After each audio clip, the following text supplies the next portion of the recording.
Mas, Senhor, estamos aqui reunidos para o nosso encerramento deste semestre. Agradecemos, Senhor, por todos os meses que passaram e podemos estudar, conhecer um pouco mais da sua palavra. Agradecemos, Senhor, a toda a equipe que aqui esteve, aos alunos que estiveram conosco, o esforço de todos. E principalmente, Senhor, agradecemos todo o apoio, o amor e carinho que o Senhor e a espiritualidade de luz sempre nos deram e nos apoiaram. Pedimos, Senhor, que esse encerramento, com a presença do nosso amigo Sumi, seja muito regada de luz e paz. Agradecemos, Senhor, por tanta oportunidade, por essa oportunidade maravilhosa de estarmos aqui com esse nosso amigo tão querido. Obrigado, Senhor, fique conosco, que assim seja. Que assim seja. Senhor Tomo, o senhor fica à vontade. Do jeito que o senhor quiser conduzir, senhor. A sala é sua. Tá bom. Então, muito obrigado pelo convite. Bom dia e boa noite para todos. Bom dia. Bom dia. Quando que foi a última vez que a gente encontrou, Luciano, com a Fabiana e Renata aqui no Japão? Maio do ano passado. Então já tem um ano, né? Foi um prazer de encontrar pessoalmente com vocês, né? E agora, hoje, fui convidado para falar um pouquinho sobre a minha experiência aqui no Japão, que eu estou pensando, né? Sobre a doutrina, a divulgação do Espiritismo aqui no Japão. Eu agradeço a todos, né? Pela atenção, pelo tempo que foi disponibilizado. Por favor, não reparem os erros de português. Eu preparei um material bastante simples, mas eu vou colocar.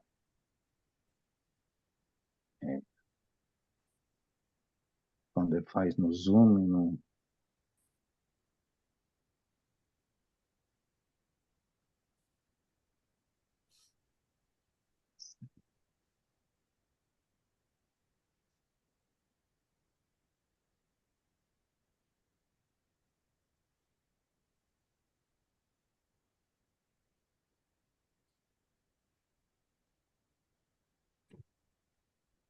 Está aparecendo? Sim, Tá. está. Assim? Tá. Bem, olha, deixa eu trocar.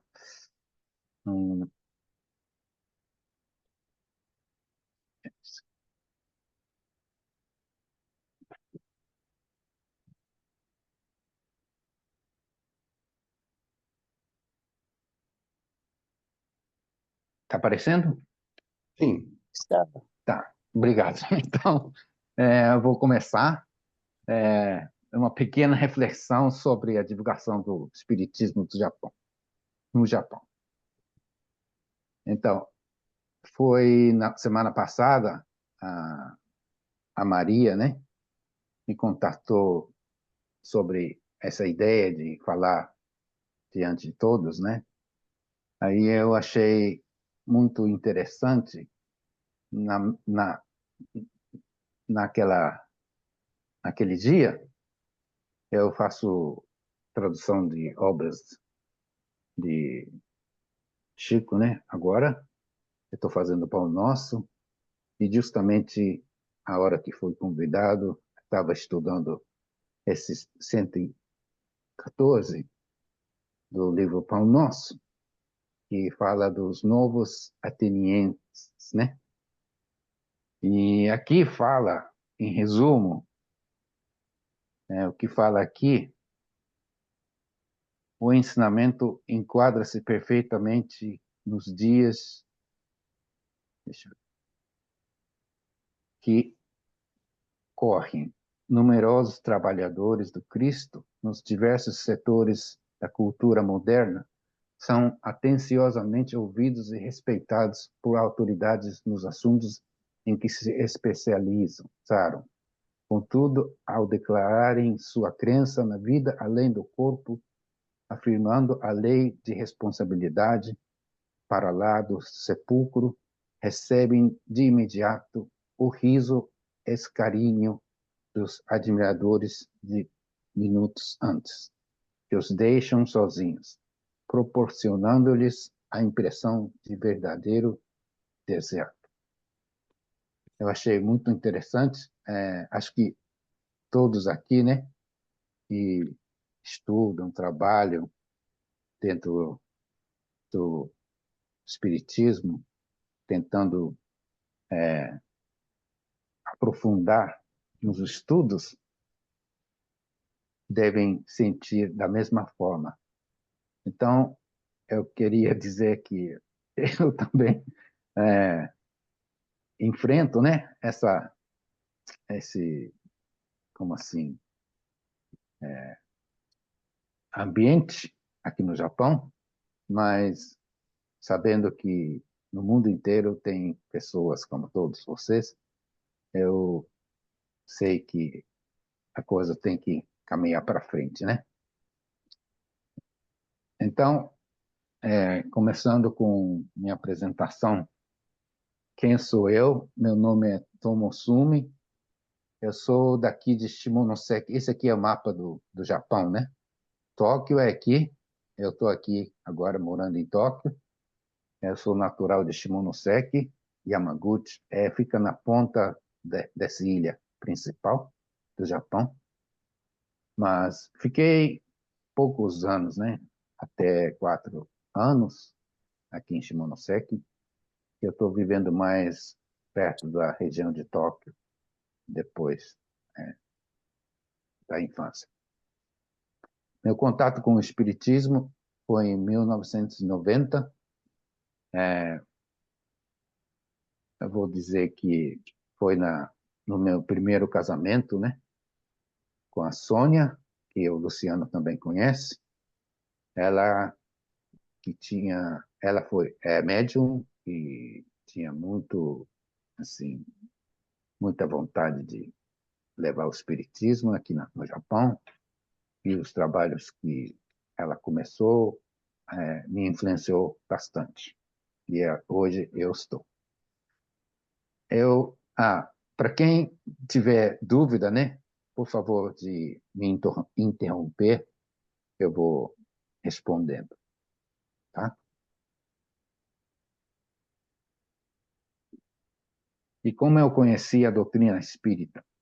Então, dentro de família, a Sônia começou a fazer o evangelho no lar. Eu nunca tinha lido o evangelho, nem assim livros de cristianismo, nada, mas fazendo o evangelho me impressionou, né? Pelo conteúdo, a forma que explica a justiça divina foi muito diferente de aqueles que eu já tinha visto, ouvido nas outras crenças ou religiões.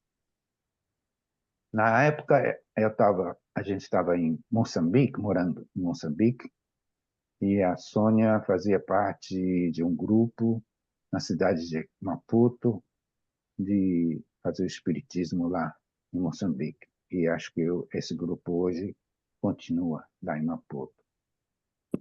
Depois, mais tarde, a gente voltou para o Japão e começou a fazer estudo dentro de casa. A Sônia fazia atendimento fraterno, e foi isso que, né, assim, na época não tinha tantos brasileiros como hoje, né? Ainda estava começando a entrar os Nikkeis no Japão, e ela formou esse grupo que se chama Comunhão Espírita Cristã Francisco Candia Xavier, em Tóquio. O grupo foi dentro de casa, né? Então a gente não podia juntar muitas pessoas, mas com estudo, às vezes no fim de semana a gente juntava 20 pessoas, assim, dentro de casa pequena, você imagina o calor que fazia, né? Foi muito trabalho lá. Para mim, pessoalmente, mudou, deu um impacto, né, quando tive a oportunidade de ir para Espanha em 1992, visitei o primeiro congresso espírita internacional e lá vi que não tinha nenhuma participação do Japão. Eu achei muito, né, muito assim. Hoje em dia a gente vê japonês em tudo, mas não vi no espiritismo, né? Então eu tomei a decisão de traduzir o Evangelho. Depois, voltando para o Japão, continuou com os trabalhos da Comunhão Espírita Cristã Franciscana de Xavier. Em 1993, a gente começou a assistência social, atendimento aos sem-tetos. Foi um trabalho uma vez por mês, né? Mas a gente começou o grupo com assistência social. Esse grupo mudou para Chiba no ano 2000. As pessoas ajudaram na contribuição e a gente conseguiu alugar um lugar próprio e funcionou até 2012. Em 2006, a gente conseguiu publicar o Evangelho segundo o Espiritismo, traduzido em japonês. Tá tudo bem até aí? Dá para entender? Perfeitamente, seu Tá Tom, bom. perfeitamente. Obrigado. E em 2006, então, foi a primeira edição dele, do Evangelho, então. Sim, sim. Muito bem. E esse Ah, congresso em Madrid foi um marco para o senhor, foi? Esse hum? congresso em Madrid, na Foi? Espanha. O Congresso Espírita da Espanha foi para o senhor um marco, né, que o senhor falou. Porque o senhor não, foi ali que o senhor tomou a decisão da tradução. Sim, foi. E também, não só o congresso, mas a convivência, né, com o senhor Teodoro Lausissaco, que era o presidente da FESP, ficou em minha casa. Eu estava morando em Madrid naquela época. Eu tinha Ah, um apartamento com quarto vazio, né? uhum, E com a apresentação da Sônia, esse senhor Teodoro e sua esposa, e mais um senhor Durval Champoni chegou na minha casa e eu passei alguns dias com eles e conversando com eles, né? Me uhum. interessei mais na doutrina. Muito bom, muito bom. Sim. Agora, daqui fala sobre o movimento espírita. Eu, como uma cultura diferente, talvez eu vejo isso diferente. Por exemplo, a gente no Japão não tem costume de ir na igreja, por exemplo, né? A gente não é cristão. Então, a forma de entender trabalhos religiosos ou, né, a, como assim, os trabalhos, né, é um pouco diferente. Agora, o movimento espírita, segundo Emmanuel, a maior caridade que se pode fazer à doutrina espírita é a sua própria divulgação. Eu concordo plenamente. Eu sei que tenho que fazer alguma coisa, mas na realidade, né, pela falta de, não sei, algumas coisas ainda não caminham, ainda caminham muito devagar. Então, eu queria pensar sobre o que podemos entender pela divulgação, né? Educação, o trabalho, atendimento e a semear a doutrina aqui. Mas, antes disso, a gente tem que entender em que terreno estamos, né? Aonde estamos querendo semear. Então, vou falar sobre isso um pouquinho. Agora, trabalho centro espírita, trabalho centro espírita é, né, quando tem um grupo formado, tem um lugar para reunir, especialmente aqui no Japão, é uma comunidade, né, de brasileiros que se, quer dizer, aqui no Japão os brasileiros se sentem fora de casa. Então, o centro espírita seria uma casa para os brasileiros. Então, não só no lado da doutrina, mas também como uma comunidade brasileira, funcionam, né, perfeitamente. E é beneficial porque a gente aprende coisas novas também. Mas, para levar para os japoneses, ainda tem umas dificuldades, eu acho. Quer dizer, então nós queremos falar um pouco sobre isso, né? Aqui fala das linhas de religiões, né? No Japão. Podemos partir em 4 grandes grupos. Primeiro, que é o shintoísmo e as seitas shintoístas. O segundo é o budismo e suas seitas. Tem muitas ramificações, né? Que é budismo, mas assim, dividiu, né? Mais tarde. E temos o cristianismo e temos outras crenças, né? Também.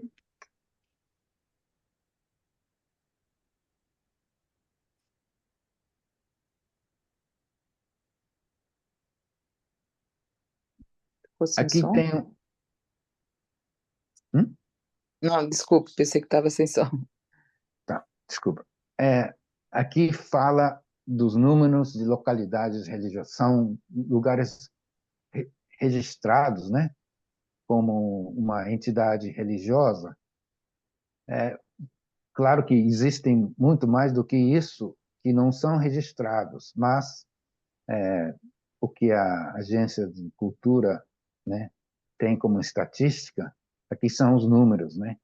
Então tem as linhas de shintoísmo, budismo, cristianismo e outras, e aqui tem agrupamento, quer dizer, né, aqui o número é de cada localidade. Então, se tem um templo, é um, né? Aqui são os grupos, mais ou menos, de tipo de religião.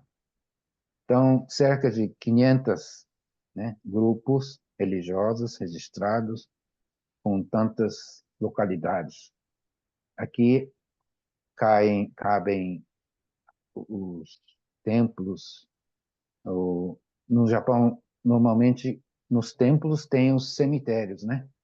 Então, não como sede de uma religião, as pessoas têm ligação com algum templo porque tem o cemitério da sua família, por exemplo, né?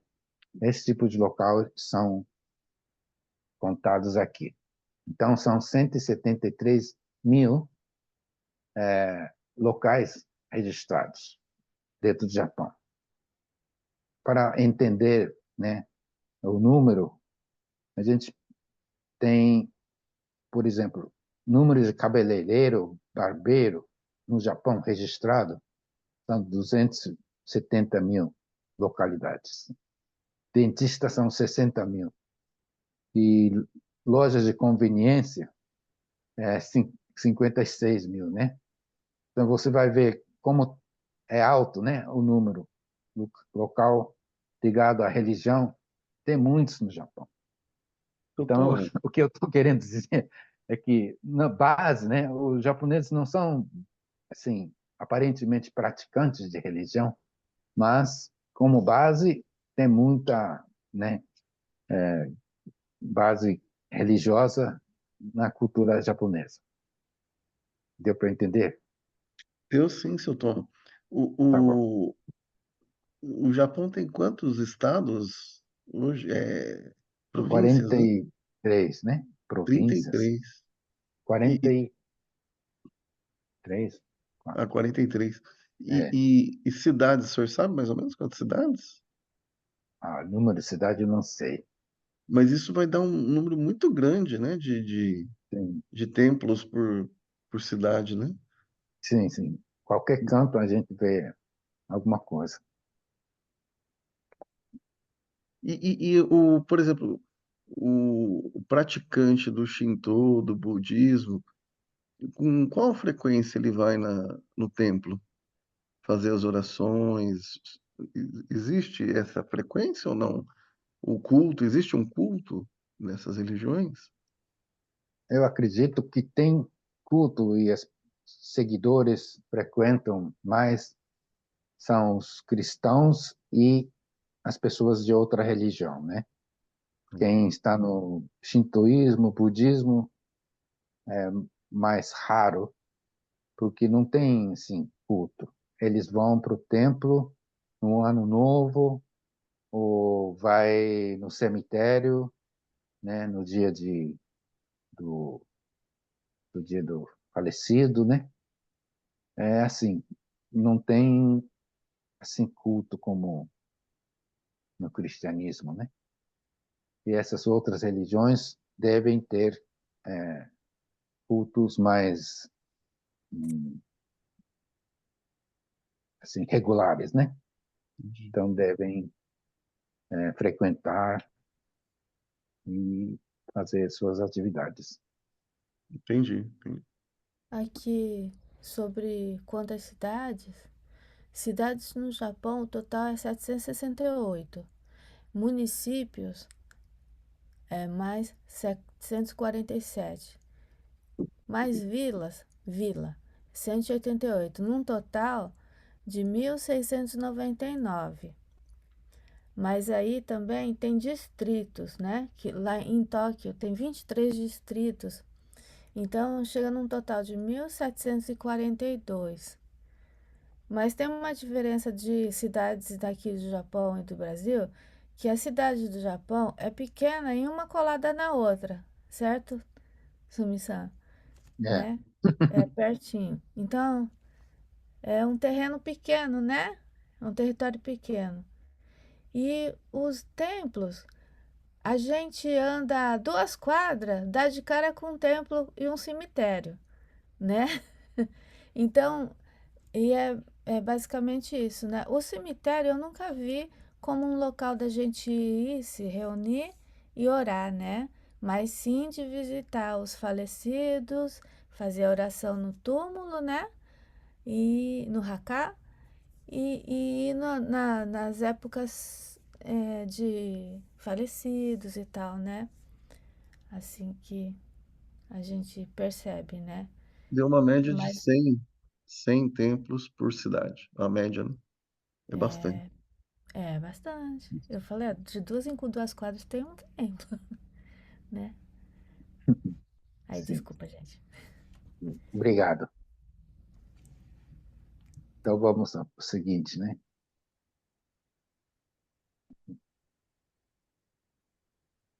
Então, para entender um pouco, né? Como eu falei, tem muitos lugares, tem cultura, na base da cultura a gente tem, né, essa religião.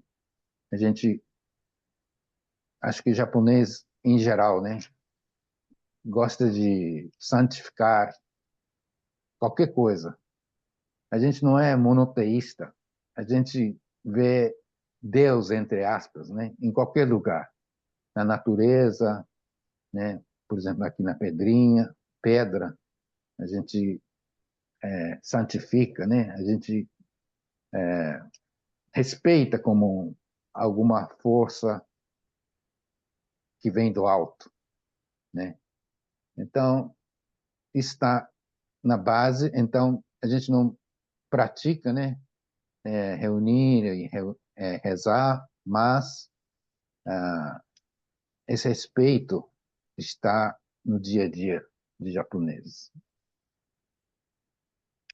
Agora eu vou explicar cada linha da religião. Primeiro é o shintoísmo. No Japão tem mitologia que fala da origem do Japão. E por isso o shintoísmo é o mais antigo, né? A religião desde a criação do país. E a gente crê nas forças de natureza. E o primeiro imperador, assim, registrado na história foi 660 anos antes do Cristo, que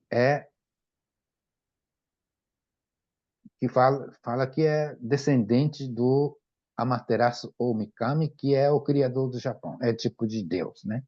Essa aqui, deusa, uma senhora. E foi daí que começou o shintoísmo, e os imperadores são descendentes desses deuses, né? Então, a posição do imperador é muito respeitada para muitas pessoas, mas tem os extremos direitos né, que é demais, né? Então, o shintoísmo é a base da cultura japonesa. O segundo grupo, budismo e seitas budistas, o budismo foi trazido da China, né, por volta de 538 depois do Cristo, né? E na história, o importante dizer que esse Shotoku Taishi, esse senhor, que foi o governador do Japão, que assim fez o primeiro, como fala, um, a lei, né? Constituição? Constituição, é isso, Constituição. Base da Constituição foi esse Shotoku Taishi que anunciou, né? E ele promoveu o budismo no Japão. Então, o budismo teve grande proteção no Japão. E depois, mais tarde, vários fundadores estabeleceram várias seitas na linha do budismo. Por isso, dentro do budismo tem muitas linhas diferentes. Depois, o cristianismo. O famoso é a chegada dos portugueses no Japão no século XVI. Então, jesuíta Francisco de Xavier, né? Ele foi espanhol, por isso, mas chegou com os portugueses em 1549. E daí começou a divulgação do cristianismo no Japão, o católico, né? Basicamente.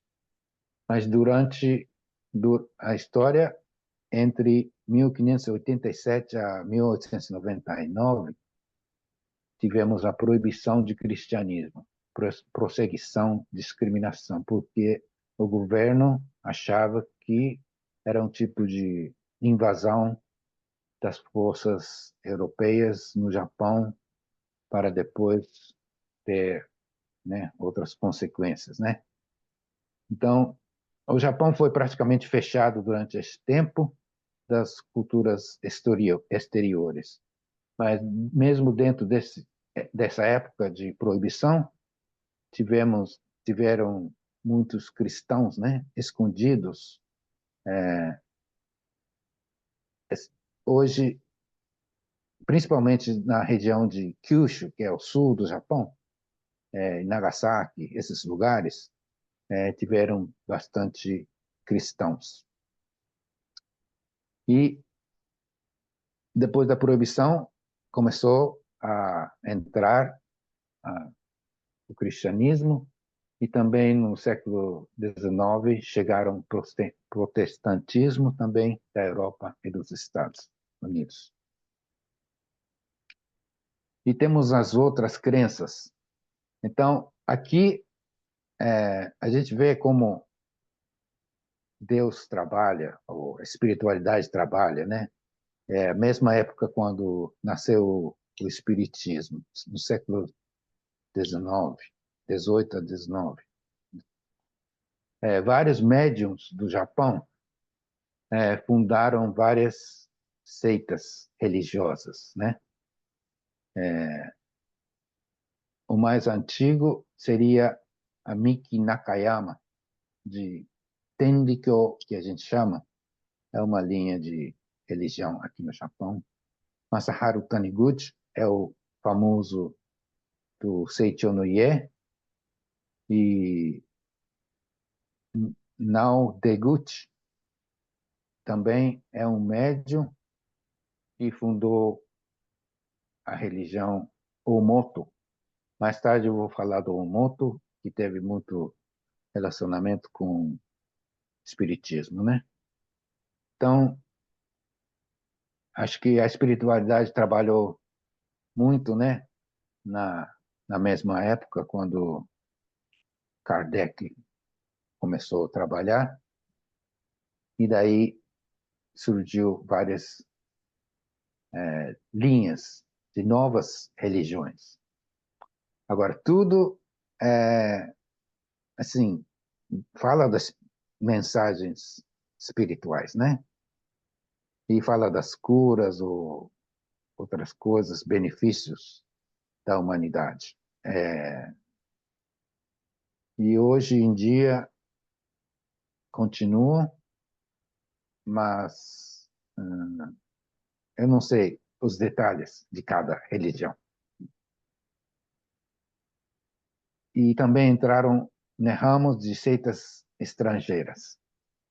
Por exemplo, o famoso aqui no Japão tem um grupo muito grande da Coreia, e várias outras religiões de diferentes lugares do mundo, né? Então, esses são os grupos principais das religiões que existem no Japão.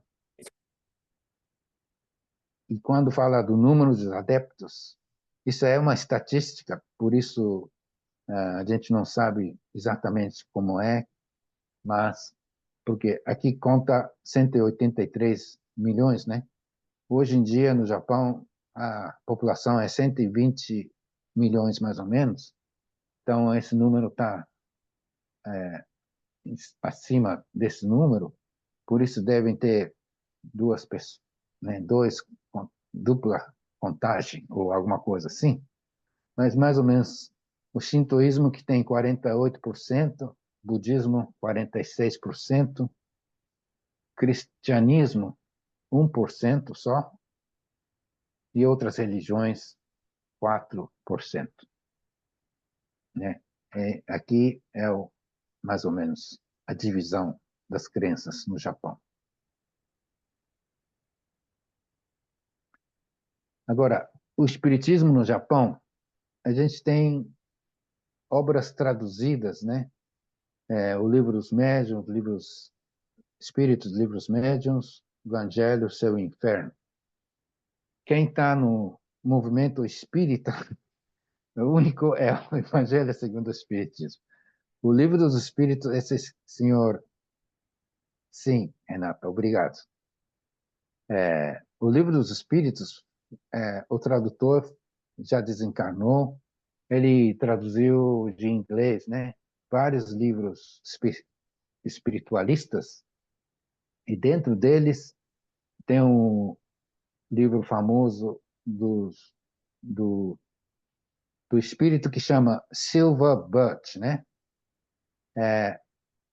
É uma comunicação de espírito com médiums espiritualistas da Inglaterra do início do século XX ou no fim do século XIX, acho que início do século XX, né? E tem um monte de livros, assim, mensagens espirituais desse espírito Silver Birch. Então, ele é famoso pela tradução desses livros, né? Então ele lançou o Livro dos Espíritos. Mas hoje em dia, como não formou como movimento espírita, acho que não existe, né? É um grupo de espiritismo. O senhor Shigeki Maeda, que é o tradutor do Livro dos Médiuns, ele é da religião Omoto, aquele que eu falei, né? Como outras religiões. Esse Omoto teve bastante ligação com o espiritismo. Eles traduziram o Livro dos Espíritos também, e também o mesmo tradutor traduziu o livro Nosso Lar, né? Dizem que a tradução foi feita de Esperanto, não foi de inglês, mas é do Esperanto. E esse senhor Shigeki Maeda, como é esperantista, ele teve ligação com a FEB, e a FEB apoiou no lançamento desses livros dos médiuns. Esses livros dos médiuns está à venda. E o Céu e o Inferno foi traduzido pelo um senhor, é um professor de uma universidade em Tóquio. Ele traduziu do francês para japonês, né? Esse Céu e Inferno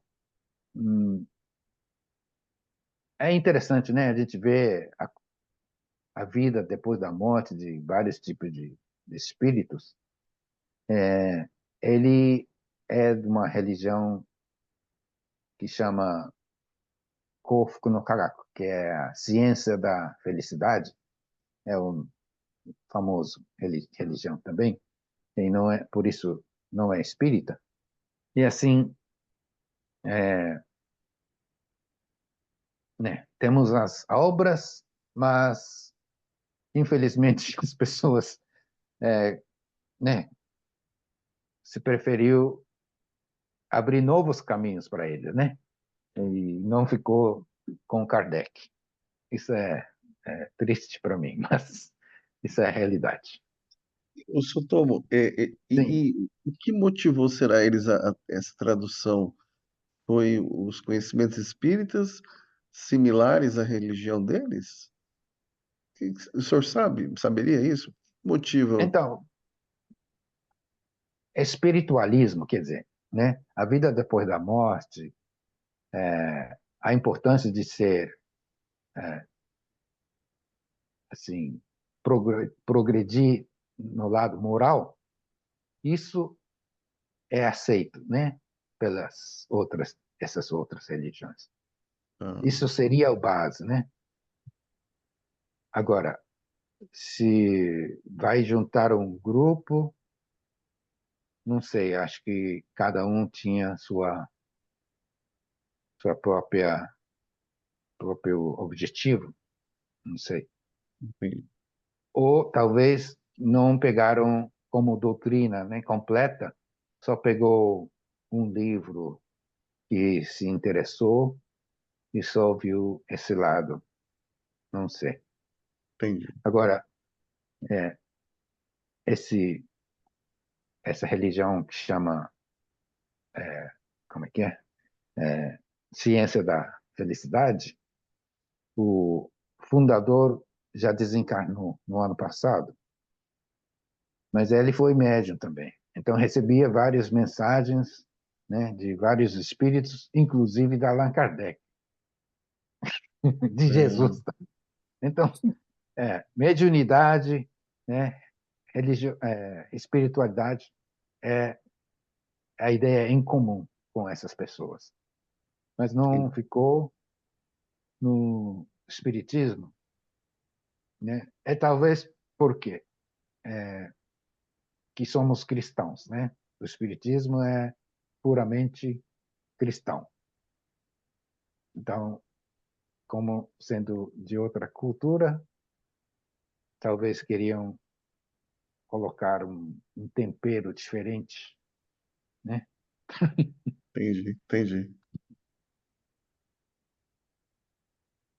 Então é isso. Agora, infelizmente, eu não estou fazendo muitas coisas agora mas que eu tenho vontade de, né, continuar com os trabalhos através da tradução, mas daqui para frente sempre terá aqui no Japão, né, comunidade brasileira como base, os espíritas começando a trabalhar aqui no Japão, e também as novas gerações, né? Quando o pai frequenta um centro aqui no Japão, talvez seu filho se interessa mais tarde com a dominação da linguagem, né? Poderia ajudar bastante. E a gente vê muitos grupos espíritas fazendo assistência social em várias cidades do Japão. É uma coisa muito boa. E isso, né, penetra na sociedade japonesa e também acho importante a influência do movimento nos outros países. Agora, no Japão, a gente não tem português como base, né? Inglês a gente estuda na escola. Se a gente tem mais informações em inglês, né? Talvez facilita um pouco, né? Mas enquanto tem português, eu vou tentar fazer a minha parte, mas espero que isso, né, possa ser útil de alguma forma.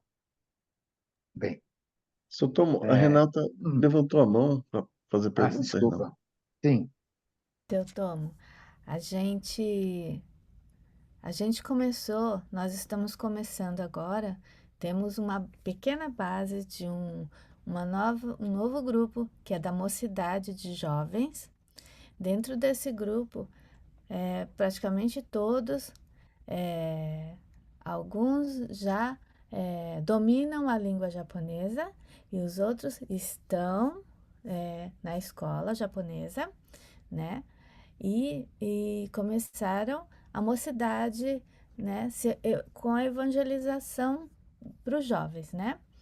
Então, o nosso trabalho agora está bem voltado aos jovens, né, ao nosso futuro, e o senhor pode sentir um pouquinho mais de energia, de força, porque está vindo de todos os cantos, o trabalho está se fortalecendo, né? Eu acho que o senhor já percebeu que tem um grupo novo, né? Um pessoal que está se apoiando agora. Então, vamos ter ânimo, porque as coisas, Deus coloca tudo no seu devido lugar, no momento certo, né? Então, a gente está começando agora uma nova era, né? Em que fazemos parte. Então, gambarô. muito obrigado. Isso, né, me anima bastante, né? Anima. Isso. Agora, eu sempre É, falo, se as pessoas têm dúvida, quer perguntar alguma coisa, por favor, mandar qualquer uhum, coisa para mim, que eu possa explicar em japonês, né? Tentar explicar. Esse tipo de coisa eu posso fazer, né? Mesmo muito não estando obrigada. presente nos Gratidão. grupos. Sim, Gratidão, Sassumi. obrigado. Desculpa, pode continuar. Seu Somo, temos mais uma pergunta da Magda. Sim, Então, por seu favor. Sumo, como a Renata falou, a gente está com um grupo de jovens e o nosso interesse também é chamar para esse grupo, tentar colocar também os japoneses, né, os jovens que estão agora com uma mente mais aberta de aceitação, né? Então, por isso que, com certeza, nós vamos precisar da ajuda do Senhor, né, para futuramente, também para ajudar a acolher esses jovens japoneses que certamente no futuro vão estar ingressando, né, para novos conhecimentos do Espiritismo, né, uma nova Uhum. era, como a Renata falou. Então, gambarô, né, Anthony? Muito obrigado. É, muito obrigado. Arigatô, né? Muito obrigado. Sim. A Maria também. Desculpa. Primeiro eu quero agradecer, Dom Arigatô. E realmente a gente está começando, aqui em casa já está começando isso, Moçã, é muito importante para nós, porque eu tenho muita dificuldade em passar certas palavras, né, do Espiritismo, e eu sempre procuro no Evangelho segundo o Espiritismo, que o Tom Moçã fez a tradução, para poder chegar mais perto do meu pessoal, né? E assim eu quero agradecer e também pelo Tomo San estar disponível a ajudar esses jovens, que é muito importante. E que vai também dar uma esperança para o Tomo San, eu tenho certeza. Que ao ter contato com esses jovens vai animá-lo, porque a gente também já está bem animada com isso. E gratidão mesmo, de coração. Gambari Machó. Arigato. Obrigado. Sim. Então, agora nesse momento, né, eu não posso assim sair no fim de semana ou, né, tem outros compromissos aí dificulta, mas através do e-mail ou, né, mensagem eu posso ajudar, né, de qualquer forma quando a dificuldade está em traduzir ou falar alguma coisa, explicar, né, em japonês. Sim. Agora, para finalizar, essa parte todo mundo sabe, né? Para não pôr a candeia debaixo do alqueire. E aqui tenho a página do internet, o Facebook e algumas coisas no YouTube, né? Que eu coloco. Quem tiver interesse, por favor, acessar e divulgar para quem quiser ver. Agora eu estou fazendo tradução do livro Pão Nosso, né? Um trecho cada semana. Todas segundas-feiras eu coloco lá no Facebook. Mas com o tempo, se Deus quiser, eu vou fazendo outras coisas também. Então era isso. Muito obrigado. Fabiana, vamos lá, Fabiana. Boa noite, seu Tom, Boa tudo bem? noite, tudo bem? Tudo jóia. Bom vê-lo novamente, viu? Muito obrigado. A gente fica muito feliz com a sua vinda, com a sua fala, e eu queria fazer uma pergunta, na verdade. O senhor fala com tanto carinho do Espiritismo e fala da, da mudança do pensamento, né? Da cultura, do choque de cultura, né? Do que a proposta que o Espiritismo traz, como isso às vezes é entendido, né, pelo japonês. Eu queria que o senhor falasse para a gente qual foi o maior impacto do conhecimento do Espiritismo na sua vida. Maior impacto? Porque é uma mudança de É, pensamento, né? Da sim. cultura que o senhor cresceu, que o senhor vivenciou, e aí chega o Espiritismo e faz o quê na sua cabeça? O que mais impactou? Talvez, né? Para ser uma pessoa boa, quer dizer, né? Não tem, a gente não tem assim certificado, por exemplo, que você tem 10, você é 8, 5. Quanto a tipo de moralidade ou integridade da pessoa. Então, eu encontro com Jesus, né, na sua supremacia moral, de virtude, a diferença entre nosso nível e o nível do mestre, né? Isso é o impacto maior, né? Individualmente falando. E talvez porque não tenho talento para ser bom em coisas profissionais, mas para mim aprimorar não precisa de talento, é só esforço.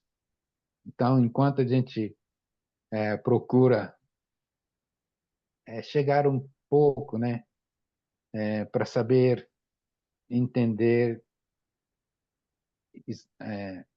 de fato o que é o objetivo da nossa existência, isso muda a nossa visão pela vida, né?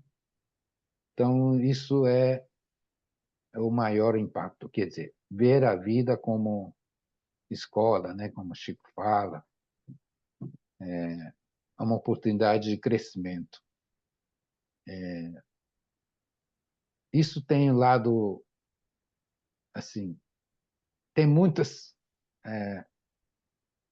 o Espiritismo deixa a gente fugir, né, desse compromisso também. O jugo é muito leve, a gente não é forçado para fazer nada. Mas, isso, reconhecendo as minhas fraquezas, eu me sinto certo, né? Está no caminho, querendo aprender mais com a vida de Jesus, a espiritualidade, etc. E espero que as pessoas que não conseguiram encontrar a resposta para seu objetivo na vida, possa encontrar também, como eu encontrei, né? Não sei se isso respondeu sua pergunta. Plenamente. Muito Obrigado. obrigada. Muito bem, gente. Olha só. O seu Tomo, ele tem uma preocupação quando a gente esteve aí, e eu dou um meia-culpa aqui, viu, seu Tomo, que naquela nossa conversa eu pouco agi, e essa aula de hoje está sendo um puxão de orelha para mim, sabe? Para mim voltar a agir nessa questão de levar a doutrina espírita aos nossos amigos japoneses, né? E nós criamos, com o apoio da Renata e de outros amigos, um grupo do Line, né? Para se falar só o japonês. E a partir dali a gente iria criar um culto do Evangelho no Lar online, né? E nós não avançamos nesse programa. Então eu me comprometo agora a avançar. Eu tenho a dificuldade, quer dizer, dificuldade não, eu não sei nada de japonês, né? A não ser um Ohayo, Arigato, só. E Daijobu, só sei essas três frases, né? Frases não, palavras. Enfim, então eu vou trabalhar nos bastidores para isso, né? Com a Renata, com Maria, com os demais amigos aí. E deixo aqui, gente, o convite aberto a todos. Falem com a Renata. Quem quiser participar desse grupo, é um grupo do Line, né? No Japão, acho que vocês sabem que o WhatsApp ele não é uma ferramenta usual, né? Pro japonês, né? Que ela é uma ferramenta mais usual para nós aqui brasileiros e vocês aí, né? Que estão no Japão. E o Line, o aplicativo Line é uma ferramenta mais de comunicação dos nossos amigos, né? E, e a ideia, meus irmãos, é a gente começar um trabalho junto com o seu Tomo, né? É, do Evangelho do culto do Evangelho no Lar, mas só falando em japonês. E nesse grupo, para quem for entrar, nós pedimos, por caridade, de falar só em japonês, porque o exercício é simples, gente, que eu falo nas minhas visitas a outros países, né? E a Maria pode até falar isso para nós, que a Maria ela é casada com um japonês, né? Eu acho que tem mais gente que é casada aqui com japonês, né? O exercício ele é simples. I- Imagina, eu falo assim, imagina a gente entrando num lugar, numa sala ou num ambiente online, aonde está todo mundo conversando em um idioma que eu não estou entendendo nada. Aquilo não me é agradável. Eu não vou ficar ali naquele lugar. Por mais que a minha esposa, o meu amigo, o meu conhecido me chamou para estar ali. Imagina, eu não sei se alguém fala árabe aqui, a gente entra numa sala todo mundo falando árabe, né? Eu não tenho o que fazer ali. Ou um grupo de conversas onde só se fala em árabe, ou alguém solta alguma frase em árabe, né?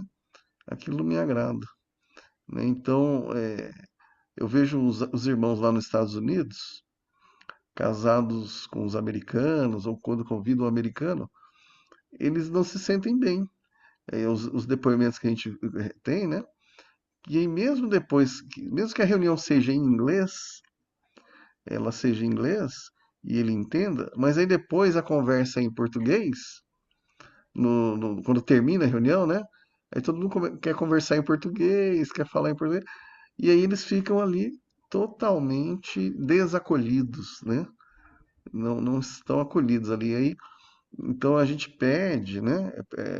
Essa caridade de se falar só o japonês desse grupo do Line, que a Renata é administradora lá, e nós vamos ver se ainda esse ano nós iniciaremos, né, esse culto do Evangelho em Nihongo, contando com os apoios aí da Maria, da Renata, do seu Tomo, para a gente poder colocar a candeia em cima do alqueire, né, para a gente fazer essa divulgação aí que deixa a gente feliz, né, gente? Falar de Espiritismo, falar de Jesus é alegria, né? Isso é uma alegria, a gente poder falar da esperança da vida após a morte, né? Dessa consolação que o Espiritismo causou em nós, né?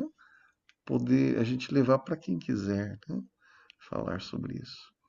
Então eu dou esse meu meia-culpa aqui, viu, seu Tom? Daquela conversa que nós tivemos, eu não agi, mas eu prometo que vou agir daqui em diante, cutucando os amigos aqui que falam o japonês, para a gente realmente fazer essa tarefa aí. Tá aberto aqui para Renata e depois Mayumi, viu? Muito feliz com essa conversa aqui toda. Meu coração está explodindo de alegria, mas eu queria mostrar que gostaria de apresentar para o seu Tumi o Sumi